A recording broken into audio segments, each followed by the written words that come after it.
প্রিয় ভিউয়ার্স, আসসালামু আলাইকুম। সবাই কেমন আছেন অবশ্যই বলবেন। তো আমরা এই মুহূর্তে উপস্থিত আছি রাজশাহী। তো রাজশাহী কিন্তু টিবাদ আছে, আপনারা সবাই জানেন। তো এটা কিন্তু অবস্থান করছে বাংলাদেশ এবং ইন্ডিয়া এর মাঝামাঝি কিন্তু। তো অবশ্যই এটা দেখার জন্য আপনাকে রাজশাহী কিন্তু যেতে হবে। তো গেলেই আপনারা কিন্তু দেখতে পারবেন। তো কথা বাড়াবো না, আমরা কিন্তু বেরিয়ে পড়লাম রাজশাহী টিবাদ দেখার উদ্দেশ্যে। তো আমরা কিন্তু রাজশাহী ট্রেন থেকে নেমেই অটোর ভিতরে আসি। তো ওখানে যাইতে হলে কিন্তু আমাকে অটোটা নিতে হবে। তো যার কারণে কি আমরা অটোটা নিয়ে আমরা কিন্তু উদ্দেশ্যে রওনা দিয়ে দিয়েছি। তো আপনারা গিয়েই কিন্তু প্রথমে একটা সিঁড়ি পাবেন। তো সিঁড়িটা দিয়ে ওঠার পরে আপনারা কিন্তু দুই পাশে সুন্দর একটা পরিবেশ দেখতে পারবেন। তো সোজা চলে যেতে হবে। তো যাওয়ার কিছুক্ষণ পরে কিন্তু অনেক রকমের জিনিস এখানে থাকবে, মনোরম পরিবেশ একটা কথায়। তো আমরা কিন্তু গেছি এমন একটা সময়ে, তো যার কারণে কি এখানে কিন্তু মানুষের তেমন একটা দেখাই কিন্তু মেলেনি। কেননা আমরা গেছি এখানে কিন্তু ফুল 2টার দিকে। তো 2টার দিকে কিন্তু ওইভাবে এখানে মানুষ হয় না। তো এখানে মূলত মানুষ হয় 4টার পরে।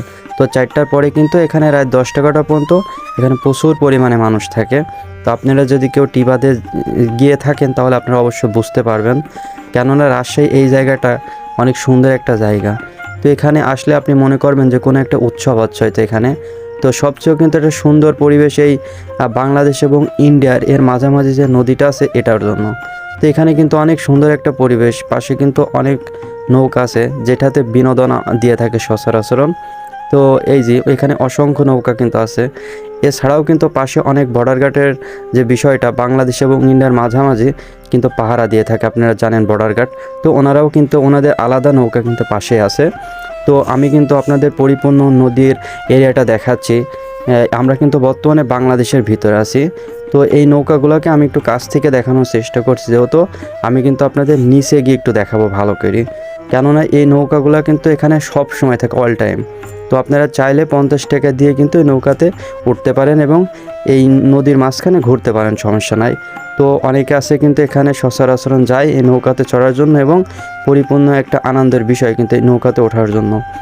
তো অনেক আছে কিন্তু ভয় পাই নৌকাতে ওঠার জন্য। তো আমি কিন্তু এর আগে একবার উঠছি, প্লাস এখানে গেছি। তো তখন কিন্তু এভাবে ভিডিও করে হয়ে ওঠানি, কেননা আমি কিন্তু তখন অনেক ব্যস্ত ছিলাম। আর সচরাচর আপনারা জানেন অনেকেই যে রাজশাহী কিন্তু মানুষ যায় চিকিৎসা হওয়ার জন্য। তো এখানে চিকিৎসা হওয়ার উদ্দেশ্য নিয়েই কিন্তু বেশিরভাগ মানুষ আসে। তো এখানে কিন্তু বেড়ানোর উদ্দেশ্যে খুবই কম সংখ্যক মানুষ কিন্তু আসে। তো আমি টিবাদে আসছি একটা কারণেই, যে আমি কিন্তু আপনাদেরকে আজকে দেখাবো যে টিবাদের পরিবেশটা আসলে কেমন। তো এখানে কিন্তু মানে বিকালের দিকে যদি আপনারা যান তাহলে বুঝতে পারবেন এখানে কি পরিমাণ মানুষ হয়। তো এখানে এত পরিমাণ মানুষ যে আপনারা এখানে ঢুকতেই পারবেন না। তো এখানে যেদিকেই তাকাবেন শুধু কিন্তু পানি দেখবেন। তো এখানে কিন্তু অনেকগুলা কাকও ছিল। তো কাকগুলাকে কিন্তু দেখতে অনেক ভালো লাগছিল, যেহেতু পানির উপরে কিন্তু উঠছিল। তো আপনারা দেখছেন যে এই নদীর কিন্তু এপাশ থেকে ওপাশ দেখা যাচ্ছে না, তো অনেক বড় কিন্তু এই নদীটা। তো আপনারা সচরাচর এখানে যাইতে পারেন এবং এই সুন্দর একটা পরিবেশ উপভোগ করতে পারেন। আপনাদের এই যে একটু দেখাচ্ছি, কিন্তু দেখেন যে এপার থেকে ওপারের পরিবেশটা কিন্তু ক্লিয়ার কাট বোঝা যাচ্ছে না। তো এছাড়াও কিন্তু কিনারায় যে যে জায়গাগুলো আপনারা দেখছেন, তো বিকালের দিকে কি হয়, সন্ধ্যার আগ মুহূর্তে এই জায়গাগুলো একেবারে পরিপূর্ণ হয়ে যায় মানুষে।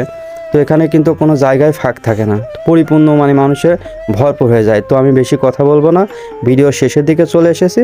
তো আপনারা অন্য অন্য ভিডিওতে আমাকে অনেক সাপোর্ট করেন এবং এই ভিডিওটাও অবশ্যই সাপোর্ট করবেন এবং আপনারা সাপোর্ট করলে আমরা কিন্তু ভিডিও বানাতে অনেক উৎসাহ বোধ করি।